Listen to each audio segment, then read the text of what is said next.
प्रश्न 3, निम्नलिखित रैखिक समीकरणों के युग्म को प्रतिस्थापन विधि और बीजगुणन विधि द्वारा हल कीजिए।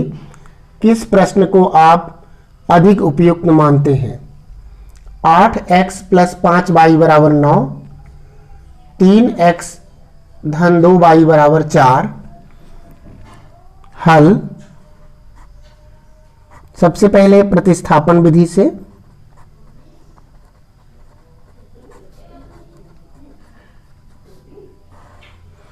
सबसे पहले समीकरण युग्म नोट करेंगे। इस विधि के बाद 8x + 5y = 9, 3x - 2y = 4। ये समीकरण 1 है और ये समीकरण 2 है। यहां लिखेंगे समीकरण 1 से 8x - 5y = 9। अब यहां पर 5y का पक्षांतरण करेंगे। 8x = 9 - 5y। अब 8 का पक्षांतरण करेंगे। x = 9 - 5y / 8 और इसे हम समीकरण 3 मानेंगे। यह समीकरण 3 किस समीकरण से प्राप्त हुआ है? समीकरण 1 से। इसलिए x का मान समीकरण 2 में रखेंगे। यहां लिखेंगे x का मान समीकरण 2 में रखने पर,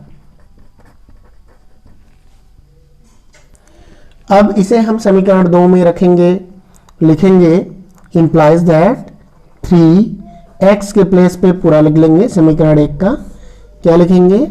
9 - 5y/8 प्लस नोट करेंगे 2y = 4। अब इस 3 का यहां और यहां गुणा करेंगे और इस 8 का यहां और यहां। इस प्रकार यहां प्रतिफल निकलेगा 3 - 27 - 3 × 5 = 15y धन 8 दूनी 16y = 8 × 4 = 32। इस प्रकार आगे बढ़ेंगे तो यहाँ हो जाएगा -15y धन 16y = 32 और ये 27 का पक्षांतरण होगा तो -27। आगे बढ़ेंगे तो 16y में 15y निकलेगा तो क्या हो जाएगा? y = 32 में 27 घटाएंगे तो क्या आएगा? 5। तो यहाँ लिख देंगे y = 5। यह y का मान होगा और इस मान को हम समीकरण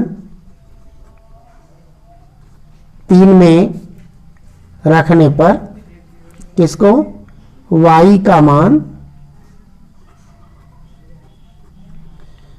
को समीकरण 3 में रखने पर, समीकरण 3 हमारे पास है x =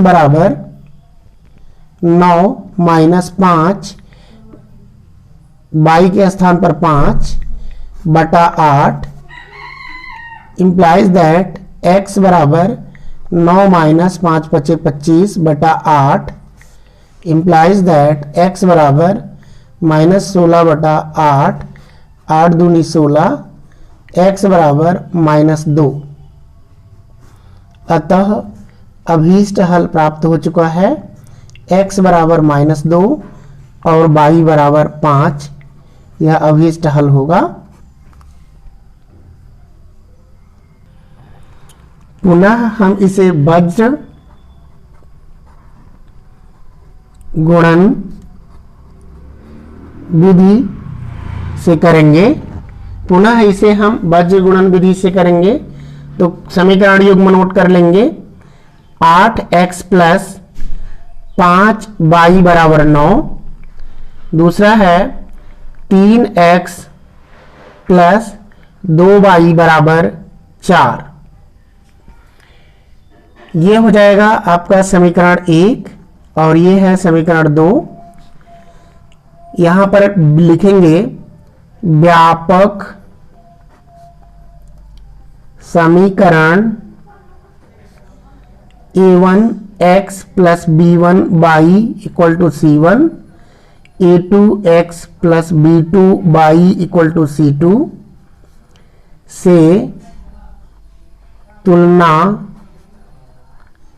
करने पर, यहां पर तुलना करेंगे। A1 का मान क्या है 8, B1 का मान क्या है 5 और C1 का मान क्या है 9, A2 का मान क्या है 3, B2 का मान क्या है 2 और C2 का मान क्या है 4।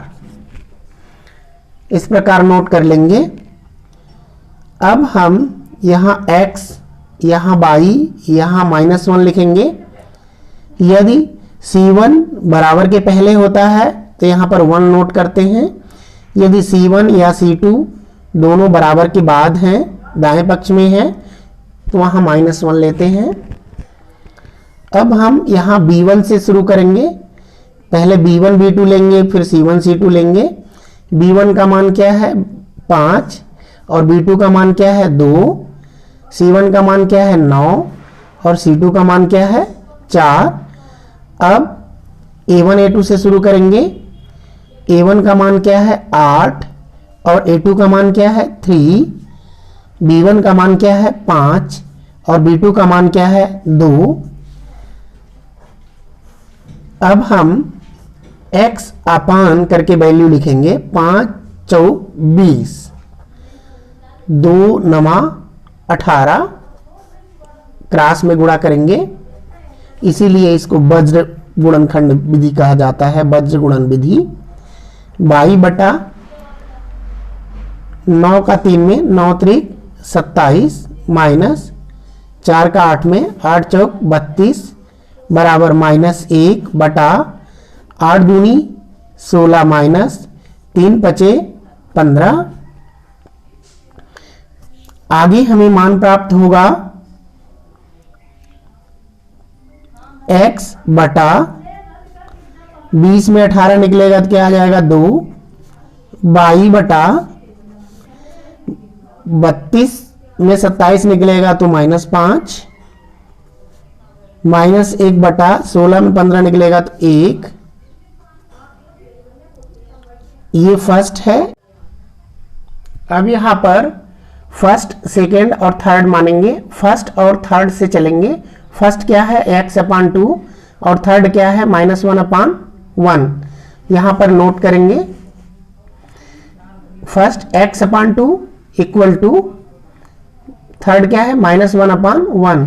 अब इसका क्रॉस मल्टीप्लाई करेंगे, यहां पर परिणाम निकलेगा 2 एकम 2, x बराबर -2/1 प्राप्त हो जाएगा और 1 का इसमें भाग करने पर -2 ही रहेगा, इसलिए x बराबर -2 लिख देंगे। अब आगे सेकेंड व थर्ड से चलेंगे। सेकेंड व थर्ड। सेकेंड क्या है y/-5 और थर्ड क्या है -1/1। नोट कर लेंगे और तिर्यक गुणा करेंगे। 5 का 1 में 5 एकम 5, लेकिन माइनस माइनस प्लस हो जाएगा तो y बराबर क्या हो जाएगा 5/1। यहाँ नोट कर लेंगे और 1 का भाग करने पर 5 5 ही रहेगा, इसलिए y बराबर 5। तो अतः अभीष्ट हल x बराबर -2 और y बराबर 5 मिल जाएगा और यह हल होगा। वास्तव में वज्र गुणन विधि और प्रतिस्थापन विधि दोनों समान है, दोनों में सरलता ही है, किसी को हम कठिन या सरल नहीं कह सकते। प्रश्न 4 है, एक छात्रावास के मासिक व्यय का एक भाग नियत है। एक छात्रावास के मासिक व्यय का एक भाग नियत है तथा शेष इस पर निर्भर करता है कि छात्र ने कितने दिन भोजन लिया है। जब एक विद्यार्थी को ए को जो 20 दिन भोजन करता है 1000 रुपये छात्रावास के व्यय के लिए अदा करना पड़ता है, जबकि एक विद्यार्थी बी को जो 26 दिन तक भोजन करता है के लिए 1180 रुपये यानी कि 1180 रुपये अदा करने पड़ते हैं। नियत व्यय और प्रतिदिन के भोजन का मूल्य ज्ञात कीजिए। तो यहाँ पर हम हल जब करेंगे तो ये ध्यान रखेंगे कि इसमें एक नियत व्यय है और शेष व्यय है, शेष दिनों के लिए व्यय है। तो यहाँ पर हम कल्पना कर लेंगे कि माना छात्रावास के भोजन के लिए नियत व्यय क्या है? x रुपए। और प्रतिदिन के लिए व्यय, प्रतिदिन के लिए व्यय कितना है? y रुपए है। इस प्रकार हम मान लेंगे कि नियत व्यय कितना है? x रुपए और प्रतिदिन के लिए व्यय कितना है? y रुपए। तो हम यहां पर प्रश्न में जैसा कि दिया है, छात्र ए के लिए देखेंगे, छात्र ए के लिए स्थिति क्या है इसको समझने का प्रयास करेंगे। छात्र ए है जो 20 दिन तक भोजन करता है, उसे 1000 रुपए व्यय करना पड़ता है। यानी नियत व्यय और 20 दिन के भोजन का व्यय दोनों मिलाकर 1000 रुपए वो दे रहा है। इसलिए नियत व्यय क्या है? x रुपए और 20 दिन का भोजन का व्यय 20 बाई होगा, बराबर 1000 रुपए वो व्यय करता है। यह समीकरण 1 कहलाएगा। अब हम विद्यार्थी बी की बात करते हैं। तो विद्यार्थी बी क्या करता है?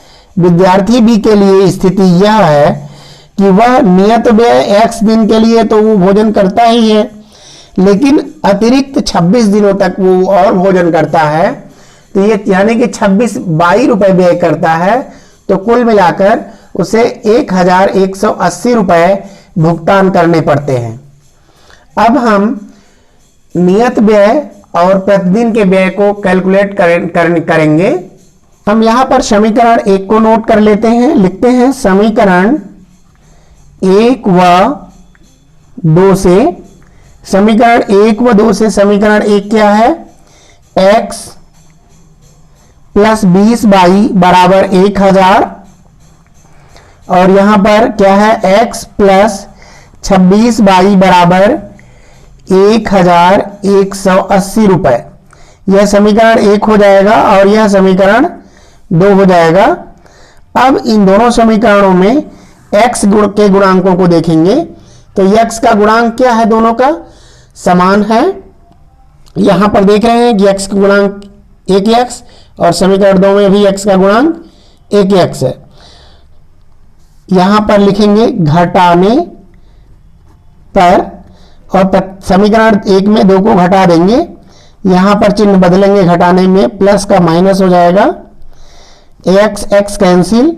यहां पर 26 बाई में 20 बाई घटाएंगे तो क्या हो जाएगा? माइनस 6 बाई बराबर 1180 में 1000 घटाएंगे तो कितना हो जाएगा? माइनस 180 होगा। माइनस माइनस कैंसिल कर देंगे तो बाई बराबर क्या हो जाएगा? 180 बटा 6। तो अब हम बाई बराबर लिखेंगे 6 त्रिक 18 30। तो बाई बराबर कितना हो जाएगा? 30। यानी बाई का मान हमें 30, यहां पर बाई का मान 30 आया है। अब बाई के मान को हम समीकरण 1 में रखेंगे। लिखते हैं बाई का मान समीकरण 1 में रखने पर, अब हम बाई के मान को समीकरण 1 में रखेंगे। x प्लस 20 बाई के जगह पर क्या हो जाएगा? 30 बराबर 1000।